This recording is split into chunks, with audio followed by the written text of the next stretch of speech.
Hello, it's Renee Barabo, the Practical Shaman, and I'm coming to you from beautiful Palm Desert, California. And we're about to embark on a conversation we've never had. That's right. Hi, I'm Sandra Ingerman, and welcome to the Shaman's Cave. And yeah, Renee and I are going to weave in a little about what's going on in America today. And if you haven't already and you're on YouTube, hit the subscribe button and make sure go over to Shamans TV, sign up for our email, and then um, stay connected with us and feel free to come on and offer feedback from this session today over at the Shaman's Cave as well. But no, we want this to be a friendly conversation. There's enough hubbub out there in the world right now that we need safe places to go. And I think this is a really important question to ask yourself right in this moment is, what are my safe places? Where do I find safety when you just turn and spin with all of the crazy information that's out there? What are you attaching onto? Well, it's really interesting because I just finished teaching an online course called The Dark Night of the Soul leads to the portal of the shaman's light, something like that.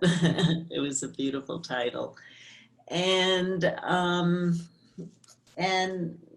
thing about the dark night of the soul that was really important was the very first thing that I did was ask the group, and we had a really large group, and so it was a rhetorical question. Ask the group if they wanted me to shut the hole, because I brought them all down to the dark night of the soul, to a landscape that I guided them on. One day I can guide you if you're ever interested. It would be a while though. And once we were there, we shut the hole to all the cacophony and all the chaos and the news. And, there were close to 1,000 people in this course, and everybody, everybody talked about, this was the one thing that everybody posted about on Facebook page, was the actual kinesthetic feeling in one's body to have all of a sudden, in a second, just be separated from all of that chaos. It was amazing. For me, the feeling in my body and the feeling for the whole group, here you're in all this noise, just noise, and boom, you make a choice and it's silent. But you had to make a choice. And a lot of people didn't want to make the choice. And a lot of people throughout the course would post on Facebook, sorry guys, you're in a beautiful sacred place, but I miss the chaos. I want to be out there.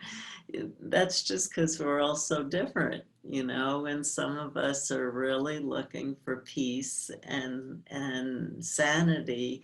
And for some of us, that peace and sanity comes from being out there, So, That's my question is, if a tree falls in the woods and there's no one there to hear it, does it make a sound?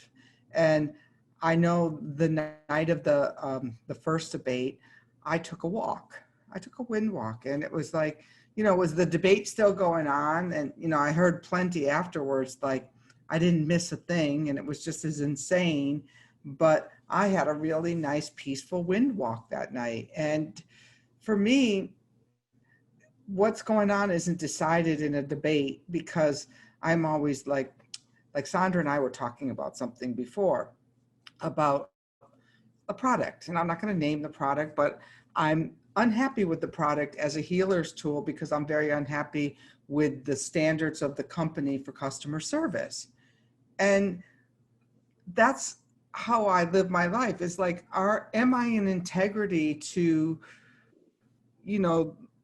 I don't know, when I'm shipping wind whistles, we set up a sacred space, we light a candle, we blow the incense, we get the smudge, last night I had a fire ceremony for the wind whistles that are coming, and that I want that integrity to go through every last area of my life. So the question for me is, if there's no integrity out there in the political scene right now, how do I maintain my own grounding, my own peace? That's a question, Sandra. No, I heard that was the question. I think for me, well, first of all, I don't really want to get into this, but I had an uncle who was the mayor of New York. And so I had conversations with him about what it was like to be the mayor of New York. And he actually said, I can't make any decisions. And I'm not going to share who made all the decisions, but I knew at the time. He goes, I'm just a figurehead, you know.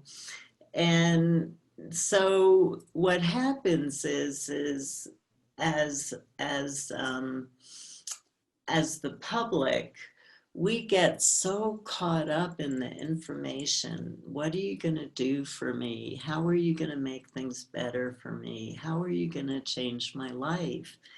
And there are choices that we have to think about making for not losing particular freedoms that we could be in danger of losing.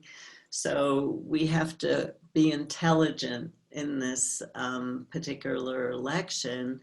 But who are you listening to? And who you should be listening to is yourself. And that's the problem of what's happening with all the noise in this country, and I'm sure in the world right now, because everybody's going through their challenges, is the noise is so loud, we can't listen to our own soul, we can't listen to our own intuition, we can't listen to our own spirit. So we're listening to all the wrong people. It's like reading an article about a man who watched the news and really thought the COVID was a hoax, and how many of his family now is dead because he brought them together, and that he understands grief and the process of grief, but the guilt will never leave him, and he just feels like this an empty shell of a man, and his family doesn't like him either. And he said it was because he kept listening. He kept listening to other people instead of tuning in and listening to what he knew. And we can all say that about how we get caught up in what the information we're being fed from the outside, when now is the time to turn in. Yeah, for sure. I agree. My Facebook personal page, I tend to not put anything too political on there just because, there's trollers who want to start a fight no matter what you say. Even when you see something funny, it's like becomes so small that you can't even, oh, that was really funny, like that we can't even laugh at ourselves anymore because there'd be 125 posts about what that meant. I do think that we are standing at a interesting precipice. I do this Finding Freedom, the LGBTQ conference. And so one of the topics this year is going to be about, how, and I don't have it all worded, but how the legality impacts our mental health.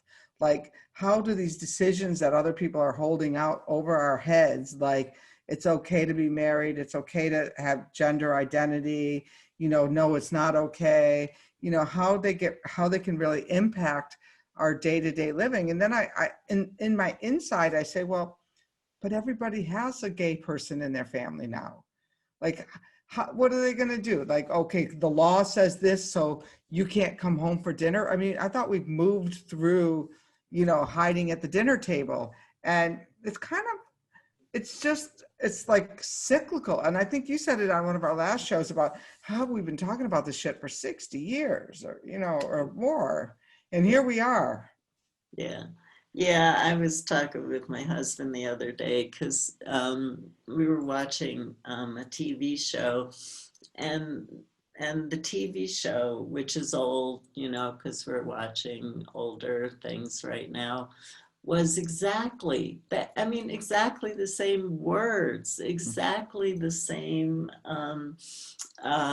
exactly the same shootings, exactly the same issues. Nothing. We just keep going around in circles. And so I know I keep sharing this story, but look, it saved my life, and it allowed me to grow into who I needed to be, so I can contribute now instead of ending up in a mental institution. I was really close to ending up in a mental institution because I was so upset about the political climate in the 60s and what was going on. And I separated myself. Talk about closing the hole to the noise. We closed the hole for 9 weeks in this course. I closed the hole for years. I didn't know who the president of the United States was for years. I worked at San Francisco State University. I was the assistant manager of the second largest learning center in the United States. I had a very prestigious job. I had wonderful conversations with students. My job was working with college students. It was thrilling, but I didn't get into political discussions with anybody. And my boss, the manager of the center, he loved reading that San Francisco Chronicle every day, cover to cover. And for the first few years I was at the job, I just never looked down at the paper, period. And I got through that period, and now I don't watch that much. I'm going to be honest with you. I only read what I have to read to be able to teach right now. But the information out there, I don't know, is it true, is it false? I do know from my own intuition that the promises everybody makes in debates, they can't hold to. We're not there yet. And we're definitely not there yet in our culture because the dissolution isn't over yet. So. And I think truthfully, and the one thing that you do have responsibility for, that if you're sitting here listening and you don't vote next week, and then you have no right, as far as I'm concerned, to have much of an opinion about what happens. Because that's the one thing that the Constitution did get amended to, so that everybody in this country has the right to vote. And so that still is our way. But I mean, it's just like, are you talking to that tree that's falling in the woods and it's over there? But then you at least have that personal integrity that I showed up for myself and this responsibility, and even to find out about what some of these ordinances are about that people are voting on, and and how do you really feel about them? Because I do think the next few months are going to be really choppy. If you were to ask me to pull some win cards on it, I would say that we're not going to have a clear-cut decision, which that's been put out there for us to buy into. And really, what's growing in your garden? What are you planting? How are you of service to somebody else in your community? And are you tending to your family and your animals? And like, if we go back to what the shamans always said, that it was about the health of the community, procreation, and, making sure that people were spiritually connected, then we can feel like we're making some kind of a difference. Mhm. When we think that we have any control over what's going on in, Washington or the White House, we don't. Yeah, no, absolutely. I think Renee, what you're saying about upcoming challenges is correct. I've been seeing them for a long time, like many, and I think I think where it's all going to come down to is the choices that you personally make. And Renee and I have already done shows on making choices, about making choices to be an activist, or to be at home doing more of your spiritual work, or can you do both? These are choices that we're all going to have to come up with. And these are choices that are actually going to shape your path and what you experience.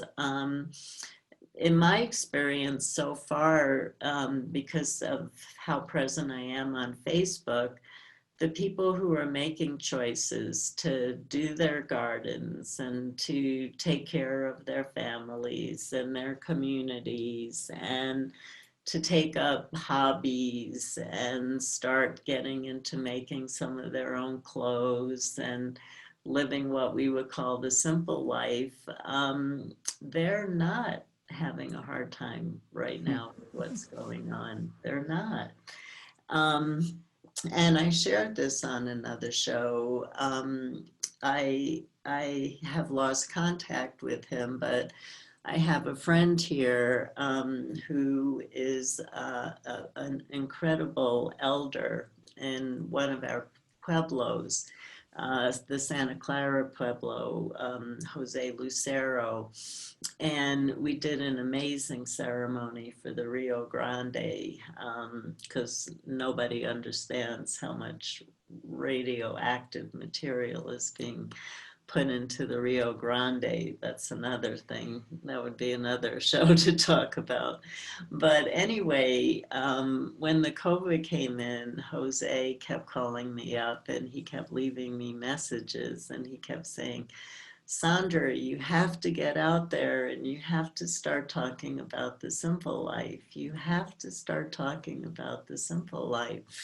And we finally did connect on the phone and we talked about it. And I promised him that I was bringing his message to the world, because that's what I'm teaching in my courses. I'm teaching people, how do we make things more simple? Because right now things are too complex to be able to even start to unweave all the challenges that we have.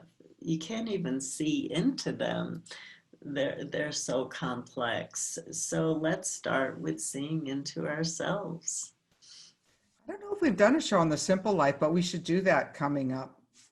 Maybe Yeah, once I get landed up into my simple little farm patch, we can. yeah. But one thing you can do also is also get involved with your local community. We're so excited we can reach out now all across the world, and that's great.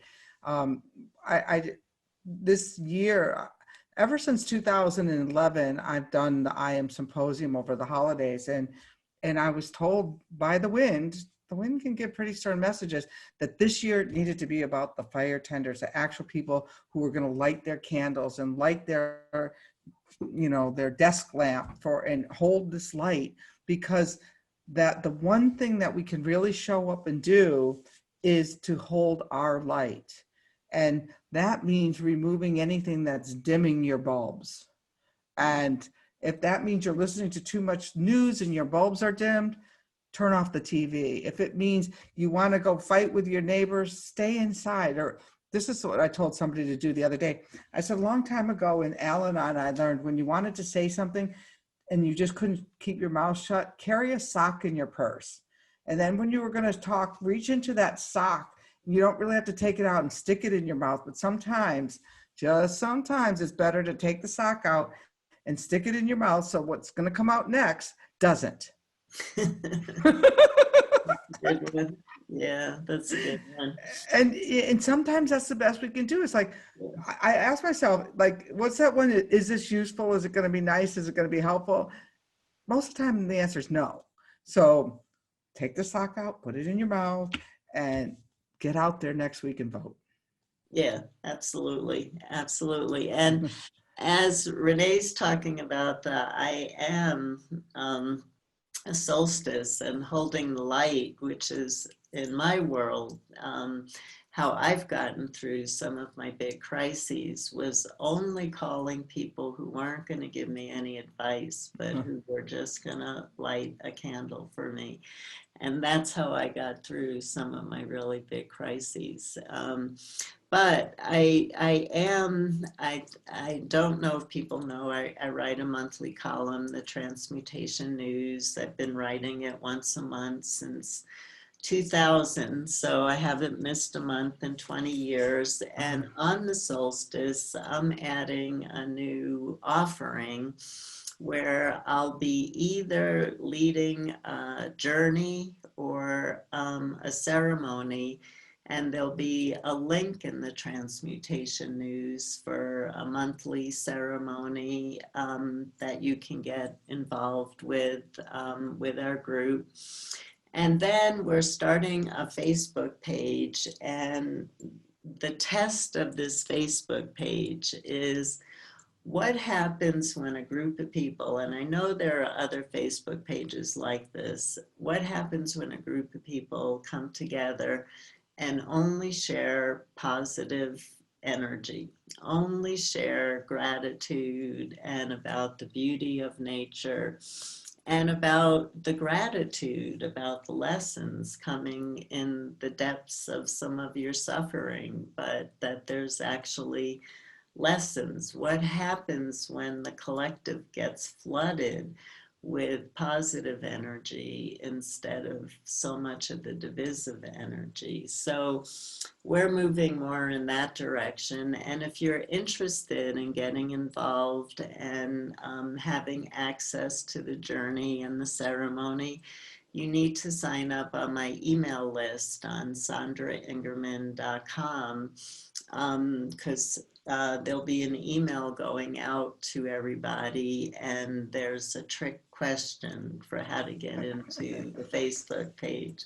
So you have to get on the email list. And so both Renee are really going to be holding the light for all of you, silently and verbally, as we come together every week, to hold the space for you. No matter what we talk about, that's really our intent. And I want to echo what Renee is saying. Please go out and vote. I stood online for an hour, was it yesterday, and voted, and it felt really good. Right. Yeah, don't leave the decisions up to somebody that's not you. So, all right. So I just want to give you a sneak preview. So, because we don't know what's going to happen next week. The following week, we're going to talk about how we work with clients. Because if all's true, after the last election, I had a lot of phone calls, people wanting some advice, wanting reading. So stay tuned for our next show, and it'll be how to work with clients. Thank you. Blessings.